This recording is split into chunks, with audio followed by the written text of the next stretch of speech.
Good morning, good afternoon, good evening, wherever you're across this great wide world of ours. I wanted to do a video talking more about the Bureau of Indian Affairs, or what I've been turning my focus on is defunding the BIA. And from this point forward, I wanted clarification on this. When I say Bureau of Indian Affairs, I'm going to refer to it as the BIA. And like I said, that I've stated in previous videos, the issue for me becomes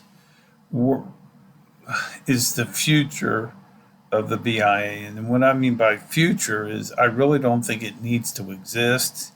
It was formed in 1820s by John C. Calhoun.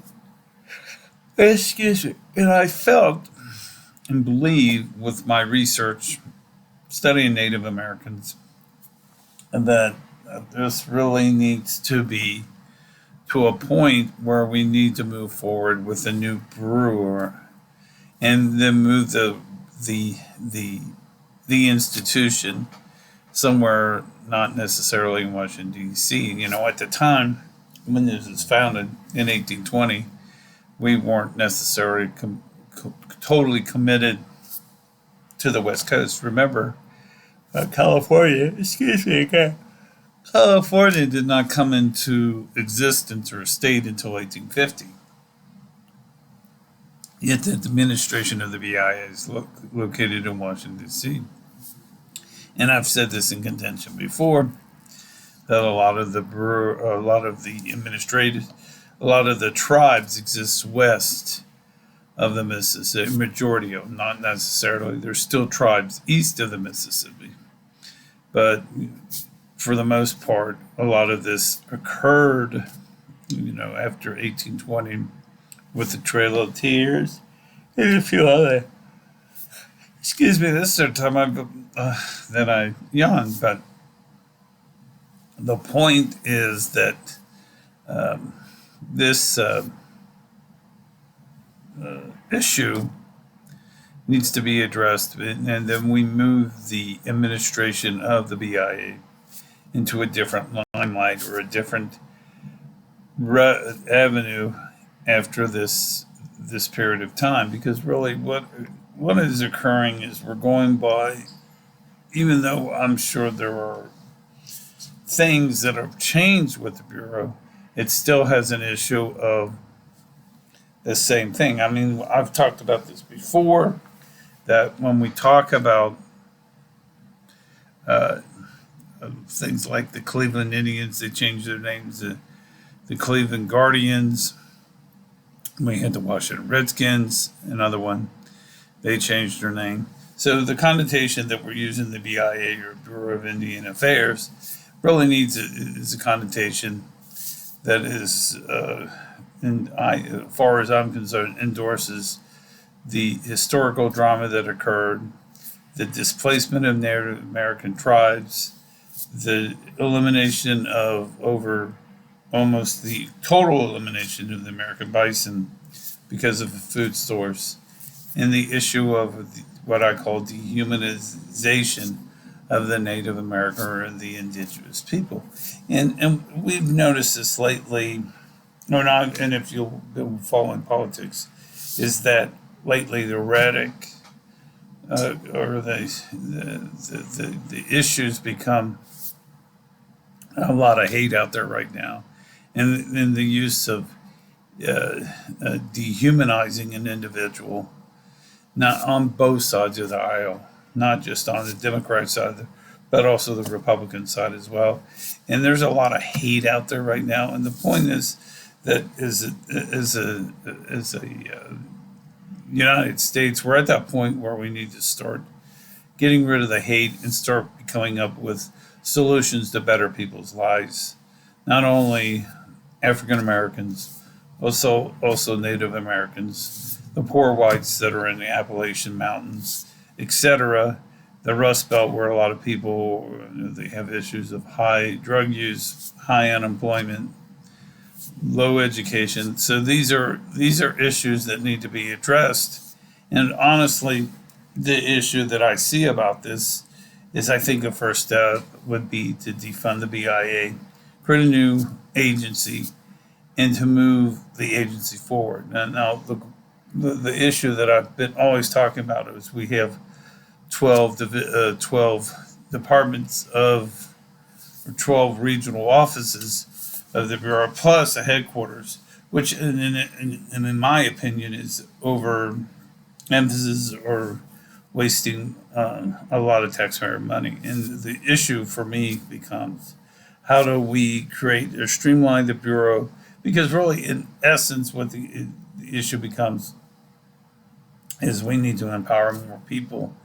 And then the issue becomes, it was an issue that I was talking about the other day. I was at the library, and somebody was asking, I was talking about, oh, well, I was accepted to law school, and they said, oh my God, you're a lawyer. And I said, no, I'm accepted.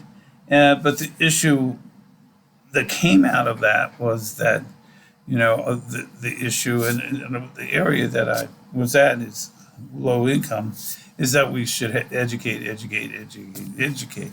Now, in the past history, when we were talking about low income neighborhoods, and maybe back in the 30s and 1930s and 1940s, 50s, we used to have churches or nonprofit organizations that would help people. We also didn't need the highly skilled individuals back in that time. You would, if you got out of high school, you would be able to get a manufacturing job and work your way up into society. And the issue that comes out of that is, we, at that time, American industrialization was based more on individualism and not on collectivism. And what I mean by individual, you're rewarded by your own product or your own on say, if you produce, say if you had to produce 100 widgets in an hour and you ended up producing 2, you would be able to work yourself up to the highest pay grade. Well, that issue or that type of life is no longer exist. And that the point that I'm making out of this is, we have an institution that goes back to 1820, and it hasn't even changed. Another point that I also addressed is the Catholic Church. Catholic Church has been around time, and they ebb and flow. We talk about Vatican I and then Vatican II, because they wanted to get more empowerment to the Catholic people. The same attitude should exist with the BIA, is to get more people involved. And the issue becomes, a lot of people are not wanting to get involved because it's the same bureau that pushes the same values since the 1820s. So the issue becomes, eliminate the BIA, create a more friendly use agency that helps the individual tribes. The issue becomes, there's too much top heavy, and there's all kinds of articles, scholarly articles that are written about top heavy organizations that have a tendency to fall or falter because of the fact that they cannot get the resources down to where they need to get them. Case in point, there again, we're talking about the BIA. There's too much top heavy, and the issue becomes the issue of things falling out of the cracks or falling forward. Another example that is over the weekend with the assassination attempt of a former president, and the person was on the rooftop. There was a lapse in authority, or a lapse in double checking things. There again, this issue becomes, the government gets too big, too troublesome, or too big in the issues that they cannot solve the problems. And that's a big issue that I see in a lot of the agencies, Secret Service, Department of Agriculture. I mean, for instance, we pay farmers right now, the Department of Agriculture pays farmers not to grow crops, which, we can use that money somewhere else. The issue is foreign policy. We're sending money to a war in Ukraine, which in essence, even though the Biden administration believes that Ukraine should be part of NATO, really, technically, if you look at the history, and Putin has talked about this in the past too, is that Ukraine has always been part of Russia and the United States, and its policies are meddling into an institution or into an environment they have no business being into. And there again, the big issue here that I'm talking about is necessarily the issue of closing ranks, closing the BIA, and creating a new agency that can then help the individual tribes more.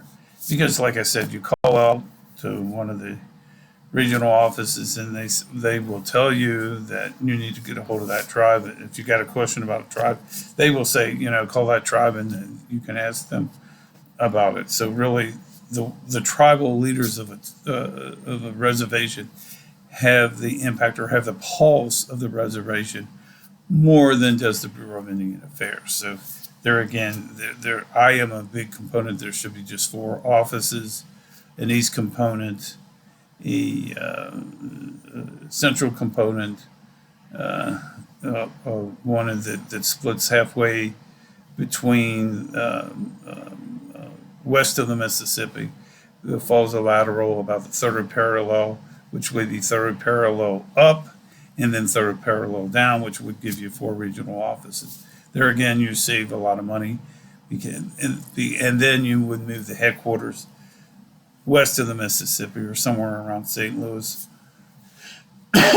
Austin, Texas, somewhere in the middle of the United States, where that can help more of the people. And like I said, majority of the tribes are west of that. So it just makes sense to allocate less money to this, allocate a more friendlier thing to the tribes. And like I said, there's a lot of feeling of hopelessness because of the fact that, the Indian Removal Act, for instance, the Dawes Act, forced reservations in the 1860s to the early 1900s, where they were forced people onto reservations, which they had no need to do that. So anyway, these are some foods for thought. Please like and subscribe.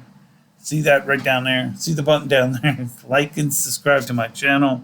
Also hit the super chat.